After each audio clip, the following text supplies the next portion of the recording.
অবশেষে অনেক প্রতীক্ষার পর আমার বান্ধবী সেই ঈদেরও 7 দিন আগে আনা ঈদ ড্রেসের কাপড় নিয়ে বসেছি। এটা আমি বানিয়ে দিইনি। ফার্স্টেই আমি ওর স্কার্ট প্লাজোটা বানাবো, কারণ আমি আগে কখনো বানাইনি আর আমি খুব এক্সাইটেড এটা নিয়ে। ওর কি সমস্যা? আচ্ছা, স্কার্ট প্লাজো বানানোর জন্য আমি ফার্স্টে 3 গজ কাপড় এনেছিলাম, কিন্তু 3 গজে ঘের তেমন একটা হয় না। মানে আমি যেরকম এক্সপেকটেশন করছি সেরকম হয় না, তো বাধ্য হয়ে আমাকে আরও 3 গজ কাপড় আনতে হয়, কিন্তু দুইটা দুই কালারের হয়ে যায়।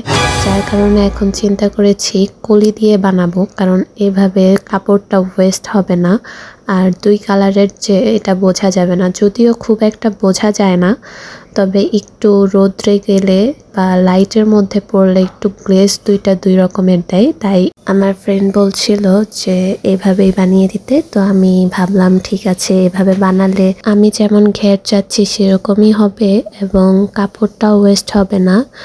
তো এই তো আমার কলিগুলো করা শেষ। এখন এটা সেকেন্ডটার উপরে রেখে তারপর একইভাবে কেটে নিব। এখানে হয়তো বোঝা যাচ্ছে না, তবে উপরের যে কাপড়টা সেটা একটু সিলভার গ্লেজ দেয় এবং নিচের যে কাপড়টা সেটা একটু পিচি গ্লেজ দেয়, যার কারণে আমাকে এভাবে বানাতে হচ্ছে।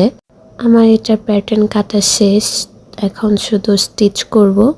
দুই কালার যে আনছিলাম সেই দুই কালার একটার সাথে আরেকটা অ্যাডজাস্ট করব, কারণ যেন শেড দেখা যায় ঠিক এইভাবে।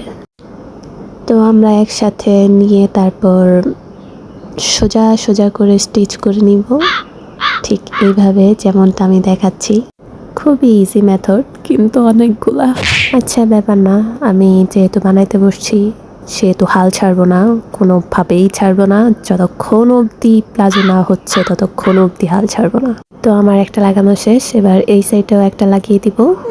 তো আমি এক পায়েরটা তিনটা তিনটা করে এভাবে লাগিয়ে নিয়েছি, এখনো আরেক পায়ের রয়েছে, তো ওগুলো লাগিয়ে নিব।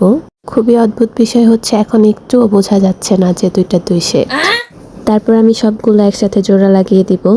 জোড়া লাগানোর ক্ষেত্রে অবশ্যই একটু খেয়াল রাখতে হবে, কারণ এক পায়ে কয়টা করে কলি পড়ছে সেটা হিসাব রাখতে হবে, নয়তো এক পায়ে বেশি এবং আরেক পায়ে কম পড়তে পারে, তাই একটু গুনে দিলেই ভালো হয়। এটা হচ্ছে আমার এক পায়ের ঘের, আরও একটা হবে। যেহেতু কাপড়টা সিল্ক কাপড় তাই অনেক বেশি সুতা উঠছে, তাই আমি এটাকে ফোল্ড করে স্টিচ করে দিব ওভারলকের মতো। আপনারা চাইলে অবশ্যই ওভারলক মেশিন দিয়েও করতে পারেন।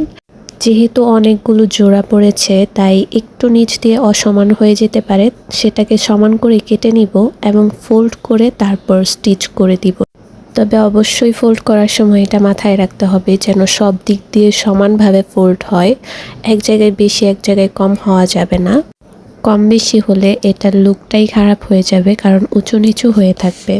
তো আমি ভালোভাবে সেলাই করে নিয়েছি। আমি বর্ডারটা একটু চিকনই রেখেছি, আপনারা চাইলে মোটা করেও দিতে পারেন। এখন আমরা এখানে হাইয়ের মাপ নিব। হাইয়ের মাপের জন্য আমি 12 নিয়েছিলাম। এখন সুন্দর করে এটাকে গোল একটা শেপ দিয়ে দিব এবং কেটে নিব। আমার কাটার অবস্থা। তারপর সুন্দর করে কেটে নিয়ে এটাকে এভাবে দুইটা একসাথে অ্যাডজাস্ট করে দিব। আমরা শুধু এক সাইড দিয়ে লাগাবো, অন্য সাইড লাগাবো না। এখন আমরা রাবারের জন্য এক্সট্রা কাপড় অ্যাড করব। দুই সাইড দিয়ে একটু বেশি করে রেখে তারপর আমরা এটাকে স্টিচ করে নিব। এখানে আমরা রাবারের যে ঘরটা করেছি সেটাকে সুন্দরভাবে স্টিচ করে নিব। নেওয়ার পর এটাকে ফোল্ড করে এভাবে লাগিয়ে দিব। তো এই তো আমরা সুন্দরভাবে লাগিয়ে নিয়েছি। এখন এই দুই সাইড আমরা সেলাই করে দিব। চলেন একটা ম্যাজিক করা যাক। তো এই তো হচ্ছে ফাইনাল লুক। আমি রাবারের ঘরে রাবারও লাগিয়ে দিয়েছি। ভালো লাগলে অবশ্যই আমাকে একটি লাইক দিয়ে যাবেন।